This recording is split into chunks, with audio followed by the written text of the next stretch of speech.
Bonjour, meu nome é Patrick Ambrogi, sou chefe boulanger aqui no Le Cordon Bleu São Paulo. Estou muito feliz de estar aqui com vocês hoje para compartilhar mais uma receita de pães. Hoje a gente foge um pouquinho do universo dos pães franceses e a gente traz um produto um pouco mais étnico. Vou preparar aqui uma halá, um pão trançado de origem judaica, que é uma massa rica em gordura, açúcar, uma massa bastante interessante. Dentro do universo da comunidade judaica, ele é bastante consumido no Shabbat, mas também em outras festividades, tá? É uma massa que, tecnicamente, eu não preciso fazer o formato que nós vamos trabalhar aqui, porque ele gera um pão bastante macio. Eu posso optar por outras opções ou ainda posso aplicar as técnicas que serão utilizadas neste pão em um outro tipo de produto. No universo dos pães franceses, a gente encontra algo parecido, que são as tressés, as tranças francesas, mas aqui hoje a gente vai para o clássico halá, tudo bem?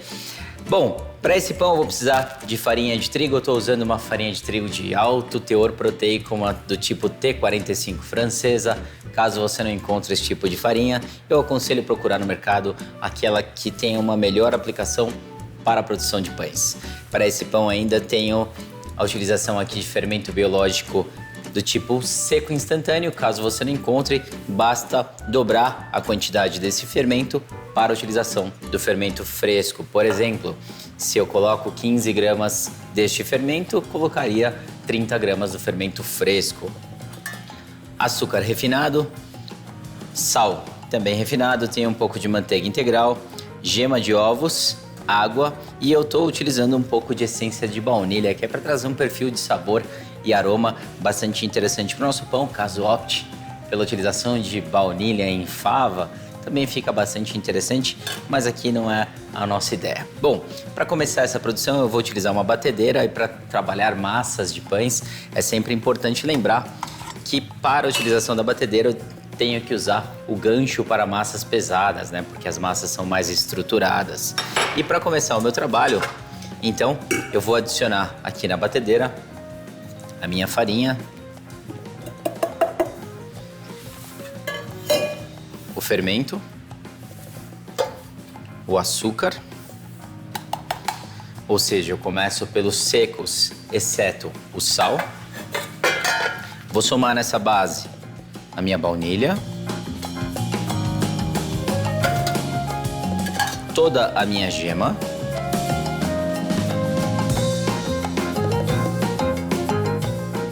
e eu deixo por último a água dentre os elementos líquidos aqui na minha produção, pelo simples fato de que a água é quem vai ajustar o ponto da nossa massa, tá? Então aqui eu já fiz a minha base de elementos secos e líquidos, vou colocar água, e essa água eu vou colocar uns 90% dela, vou deixar só um pouquinho de água aqui no final para eu sentir o desenvolvimento dessa massa. Vou deixar a água aqui do lado e também vou deixar de lado tanto a manteiga quanto o sal.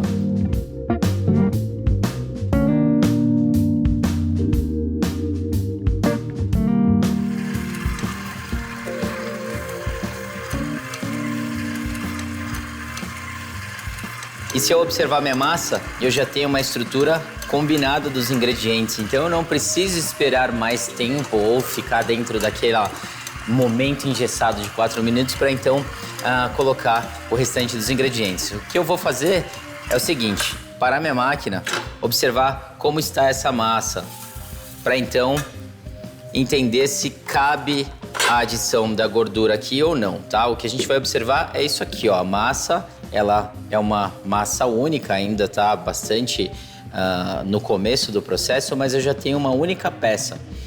Quando a gente tem uma massa coesa, estruturada nesse primeiro momento, é interessante que a gente coloque então a nossa gordura e o sal, tá? Eu vou colocar aqui o sal, vou colocar também gordura, vou colocar a minha manteiga. E isso serve para qualquer tipo de gordura que eu esteja trabalhando, azeite de oliva, um óleo líquido em geral, óleo de soja, óleo de milho, banha, margarina. Sempre que eu for trabalhar com gorduras em geral, a gente espera esse momento inicial de absorção da água, de combinação dos ingredientes, para então colocar a gordura. Obrigado. Vou voltar a minha massa à batedeira e agora eu volto a bater até que esses elementos estejam bem incorporados. Lembrando que ainda sobrou um pouquinho de água e eu vou observar se essa água vai entrar ou não de acordo com o desenvolvimento da própria massa.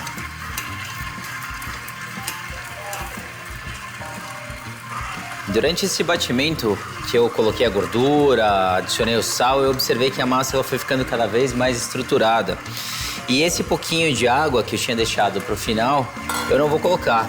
E isso a gente desenvolve o olhar de acordo com aquilo que eu falei. Quanto mais a gente faz, melhor a gente fica nessa percepção. Mas se você não tiver ainda essa percepção, uma boa dica é para a sua máquina e toca na massa. Se ela tiver um pouquinho grudenta, tá vendo? Ela tem um leve toque adesivo aqui, não cabe mais água. Para esse tipo de pão não há necessidade de eu acrescentar mais água. Então essa água eu não vou colocar e minha massa já está conforme eu precisava que ela estivesse. Eu vou mostrar para vocês o resultado, só que agora eu vou bater 1 minutinho na velocidade um pouquinho mais alta.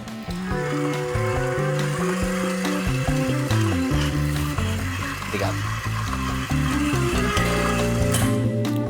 1 minutinho, 2 no máximo de batimento na velocidade mais alta. E agora eu vou tirar minha massa para ver como ela tá.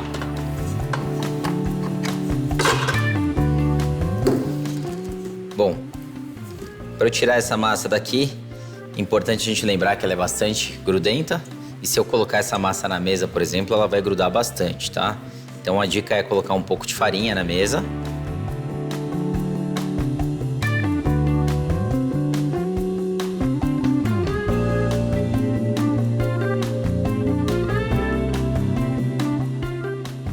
Para que organize essa massa, a primeira coisa é soltar ela com a ajuda de uma espátula e eu vou organizar essa massa boleando. Então eu vou puxar as extremidades dessa massa para o centro, fazendo uma trouxinha. E com a ajuda da espátula eu solto o restante da massa, um pouquinho de óleo aqui na mesa, coloco a massa em cima e vou fazer um rápido boleamento nessa massa para que ela fique bem estruturada, bem esticada na parte de cima.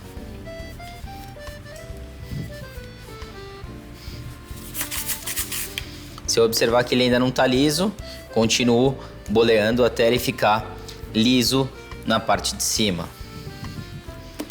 Essa questão de observação da massa lisa, ó, agora a minha massa ficou lisa, ela tem uma marquinha aqui que eu não preciso nem tirar, porque se eu insistir, ela vai acabar estressando.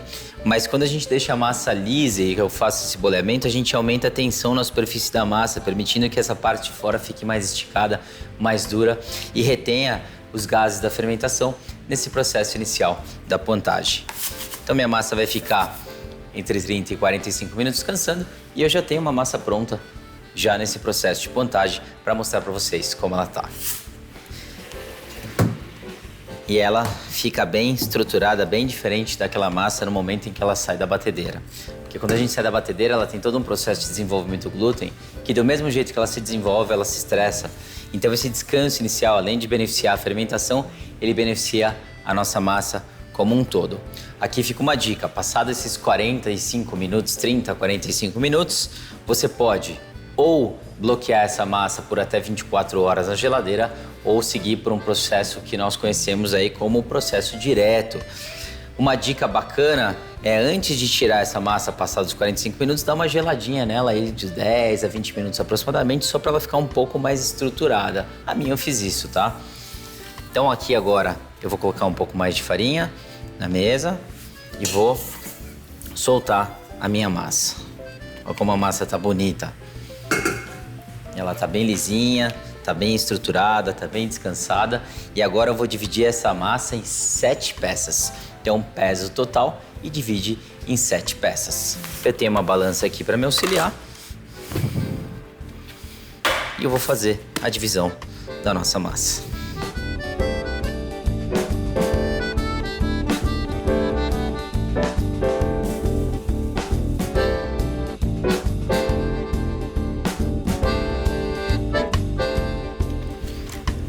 Dividi a massa em 7 peças iguais. E agora, cada uma dessas pecinhas eu vou bolear. Para isso, eu vou colocar um pouco de gordura aqui na mesa, somente para dar um brilho e quebrar a estrutura fosca da minha mesa. E vou bolear essas massas. Então, vou dar um tapinha na massa e vou girar essa massa de modo que ela fique bem redondinha. Uma dica para o boleamento com uma mão só é a gente manter sempre conectado à mesa o dedão empurrando e o dedinho puxando. Ó. Essas duas estruturas de dedão e dedinho, eu traço uma letra L imaginária aqui e eu não desconecto eles da mesa. Caso você tenha a mão pequena ou ache que tem muita massa, usa as duas mãos fazendo o mesmo movimento, porém sem desconectar a lateral das suas mãos da mesa. Assim que a massa ficar mais durinha e bem redonda, tá pronto o seu processo de boleamento. Vou colocar um pouco de gordura aqui na frente para que essa massa descanse. Você pode também fazer uma trouxinha, como eu fiz aqui, virar ao contrário e girar. Facilita o processo. Ou da maneira que você se sentir mais confortável. O importante é que essa massa fique bem redondinha e com a estrutura de fora mais rígida, um pouco mais esticada. É bem fácil de perceber isso porque a massa tá molinha e depois que a gente boleia, ela fica um pouquinho mais dura, né? Um pouquinho mais estruturada. Bom, meu boleamento tá feito. Eu já tenho uma massa descansada por 20 minutos. Importante que depois que você fizer esse boleamento, você descanse essa massa por pelo menos 20 minutos, que é pra gente organizar novamente a estrutura do glúten que eu parti quando eu fiz o corte de divisão dessa massa, tá? Eu tenho uma outra massa aqui e vou mostrar pra vocês como ela fica depois de descansada. É nítida a diferença quando a gente compara uma massa com a outra. Obrigado. E aqui no caso, sempre deixar ela coberta para que ela não resseque. Mas aqui a minha massa já está mais durinha do que essa e está com a superfície um pouco mais lisa, né? Mais estruturada do que essa outra massa. E é a partir dessa massa que eu vou fazer a modelagem do meu pão. Eu vou fazer uma pré-modelagem no nosso pão. Então essa pré-modelagem é bem simples. Eu vou pegar o lado de cima do nosso pão e vou colocar ele voltado para baixo. Da seguinte maneira, pega a massa, vira ao contrário. Com a palma da nossa mão, a gente faz um movimento conhecido como dégazé. Tem como objetivo tirar o ar da massa e equilibrar a temperatura dela. Então é só dar um tapinha, tá? Deu um tapinha aqui na massa, a gente estica a parte de cima, traz até o centro e pressiona, fazendo a colagem dessa massa. Pego mais um pedacinho da massa no mesmo sentido, estico e fecho pressionando. E agora eu vou conectar essas duas partes, a parte de cima, a parte de baixo, fechando a minha massa bem justinha. Agora eu dou uma leve girada aqui para fazer a pré-modelagem da minha massa, tá? Então aqui eu fiz um pré-shape, uma pré-modelagem. A estrutura do meu glúten, enquanto a massa está redonda, ela está espiralada. Quando eu faço esse movimento, eu faço com que ele fique com a espiral mais esticado, que vai facilitar na hora de esticar o meu pão. De novo, dá um tapinha, dobra um, dobra dois, dobra três. Fechou? Gira um pouquinho.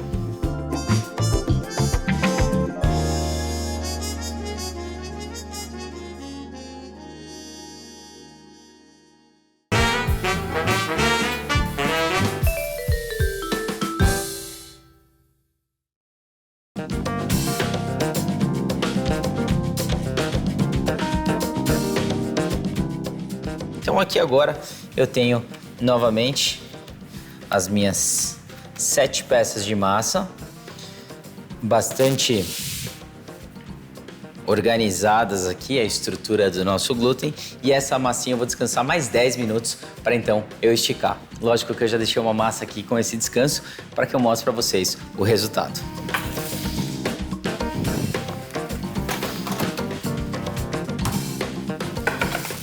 Obrigado. Essa massinha, ó, ela sofreu uma leve retração, é normal o glúten trazer ela de volta. E ela deu também uma inchadinha, mas é o mesmo peso, o mesmo tipo de massa, só tá com um descanso agora de 10 minutos, tá? Então, agora cada uma dessas massas aqui, eu vou fazer o seguinte. 3 massas, eu vou esticar elas e vou deixar a ponta dela mais fina. Uma. Pressiona no centro, alivia nas pontas, mão pra frente, mão pra trás. Pressiona, alivia, mão pra frente, mão pra trás, pra gente deixar ela com esse formato mais fininho. E vou fazer isso também com a minha terceira massa. Eu vou fazer 2 tipos de trança aqui pra vocês. Eu vou fazer uma trança com 3 pernas e eu vou fazer uma trança com 4 pernas. Vocês vão observar que na trança de 3 pernas é como uma trança de cabelo, é bem simples. Quem já fez vai fazer isso aqui tranquilamente, mas vou mostrar para vocês um método que para mim funciona bastante. Eu sou destro, então eu uso sempre o lado direito como referência.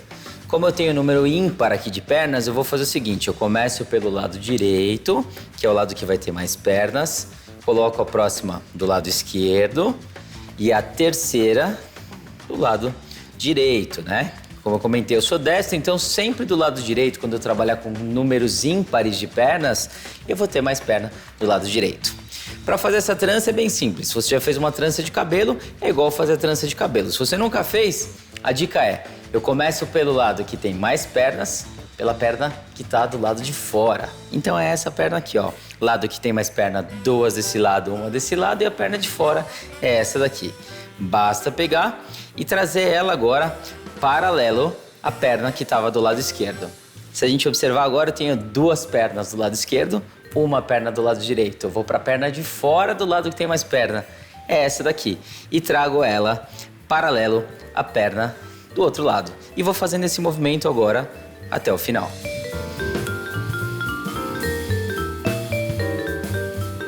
Minha trança já está pronta. Eu vou colocar ela agora sobre uma assadeira com um tapete antiaderente. Se você não tiver um tapete antiaderente, basta untar uma assadeira com óleo, jogar um pouquinho de farinha ali, até como faz com bolo, por exemplo, que ela não vai grudar. Então essa é minha trança de 3 pernas. Essa outra massa eu vou fazer o mesmo movimento de pressionar o centro, só que diferentemente da primeira, eu não vou afinar as pontas, ó. Eu vou somente esticar. Durante este momento que eu estou esticando a massa, se eu tiver a percepção que tem ar, bolhas de ar dentro dessa massa, eu faço um dégazê de fora a fora nela e novamente eu estico a minha massa, tá? Lembrando que essa daqui eu não vou afinar o centro dela. 1.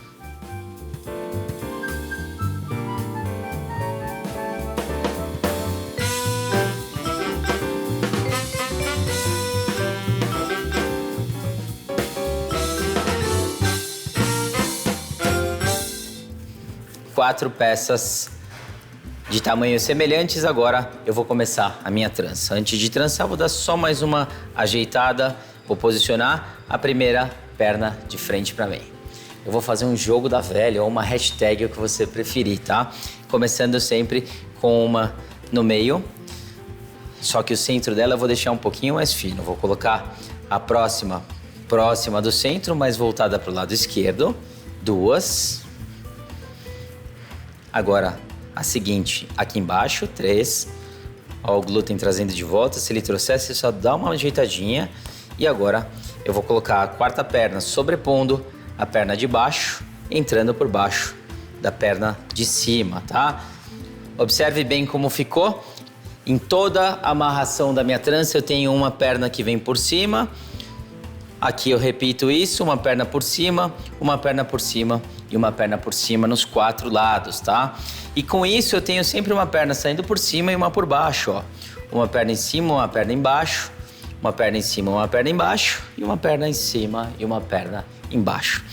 Esse pão aqui eu já fiz ele diversas vezes, mas toda vez que eu faço, eu fico memorizando uma coisa na minha cabeça para não errar. A perna que tá embaixo vai por cima. Então eu venho nos paralelos aqui, eu tenho 1, 2, 3, 4 paralelos. A perna que está embaixo, eu vou cruzar com a perna que está em cima. O próximo paralelo é esse, a perna que está embaixo vai cruzar com a perna que está em cima e aqui eu já deixo um paralelo também, ó. A perna que está embaixo vem por cima e a perna que está embaixo vem por cima. Se a gente observar agora como está a nossa trança, eu tenho novamente aquele movimento, né, do jogo da velha, da hashtag, só que agora eu tenho uma amarração aqui no centro, né? E novamente eu tenho aquela percepção de uma perna por cima e uma perna embaixo e eu continuo. O que está embaixo vai por cima, o que está embaixo vai por cima. Só que agora voltando, ó. O que está embaixo vai por cima.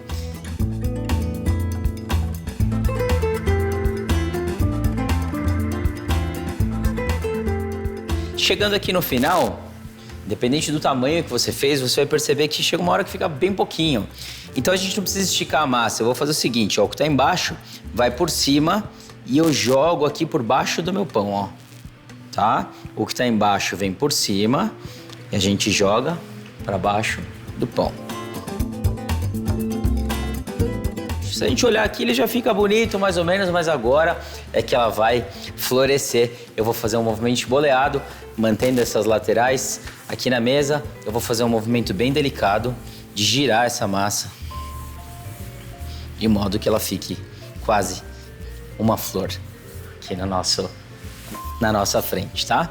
E agora, com a ajuda de uma espátula, eu solto essa massa e posiciono ela no centro da minha assadeira, protegida aqui com um tapete de silicone que vai impedir que ela grude. Antes de levar essa massa para fermentação, eu vou aplicar uma camada do dorure, de uma mistura de gema de ovos, um pouquinho de leite, uma pitadinha de sal, para que ela fique com um dourado bem bonito e ainda essa aplicação protege essa massa durante o processo de fermentação. Eu vou dar um descanso para esses pães aqui, para permitir que ele fermente, para que ele cresça, entre 45 minutos e 1 hora e 20, né? Qual que vai ser a percepção minha para saber se esse pão está pronto para ser levado ao forno ou não? É o crescimento. Se ele ganhar um bom volume uma vez, pelo menos e meia, o que ele tem aqui, né? Tem gente que fala dobrar de volume, mas a percepção é que ele cresça, ele enche, ele está pronto para ser levado para o forno. Daqui 45 minutos mais ou menos eu vou olhar como ela tá e prosseguir para os passos restantes, de modo que a gente asse o nosso pão.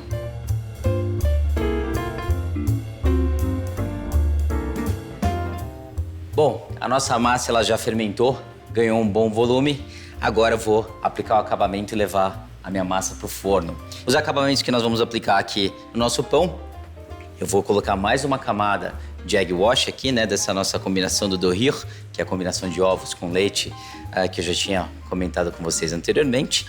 E eu vou aplicar 2 tipos de acabamento nos nossos pães aqui. Eu vou colocar um pouquinho de açúcar cristal e também vou colocar semente de papoula, tá? Então, as nossas 2 tranças raladas aqui, elas terão acabamentos diferentes para dar um contraste, o que fica bastante interessante. Então, aqui com a ajuda de um pincel, eu vou aplicar mais uma camada do meu dorure.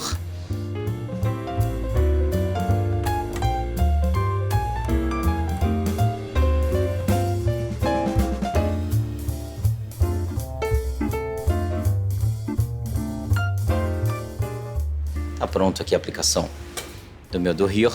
Essa massa aqui tem uma costura um pouco diferente, né? Uma trança um pouco diferente. Eu vou aplicar somente o açúcar cristal e na trança tradicional eu vou colocar a minha semente de papoula. Eles estão prontos agora para ser levados ao forno. Vamos lá?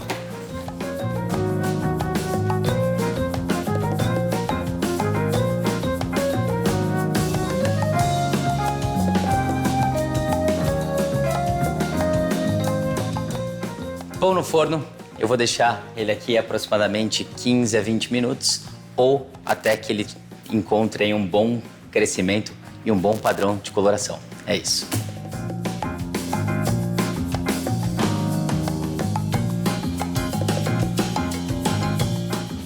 Bom, a nossa massa, o nosso pão, ele se desenvolveu bem e ele está dourado o suficiente para que eu tire do forno.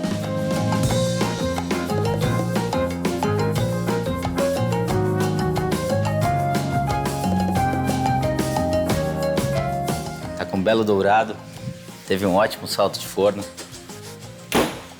Tá bem interessante, tá do jeito que eu esperava que ele ficaria. Para resfriar nosso pão agora, eu vou colocar ele sobre uma grade, permitindo que o ar passe por baixo e essa umidade que ele vai perdendo enquanto resfria não volte para o pão e ele fique com a parte de baixo, o lastro dele muito molhado, tá? Então, eu vou colocar uma grade e daqui eu vou transferir o nosso pão para a grade. E aqui agora eu vou deixar o meu pão resfriando para que eu possa, então, degustá-lo. Nossa massa já resfriou e é importante que a gente deixe o pão esfriar um pouquinho. Também gosto de comer pão quente, mas assim que ele sai do forno, ainda tem algumas estruturas que não estão completamente cozidas. Então esse resfriamento faz que, além dos sabores contidos aqui se espalharem por toda a nossa massa, o processo de cocção também termine. E agora a gente já pode degustar o nosso pão. Eu não sou judeu, mas eu posso fazer um pouquinho do que a tradição pede, né? Que é partir esse pão com as mãos aqui. Então, só de cortar aqui, a gente observa o quão bonito ele tá, né? A massa tá bem fofinha, é uma massa rica em açúcar e ovos e gordura, que faz com que ela fique com essa estrutura. E o que eu gosto bastante nesse pão aqui é essa estrutura que ele vai se desmanchando em fitas aqui, ó. Ah, que pão incrível, né? Fica bem interessante.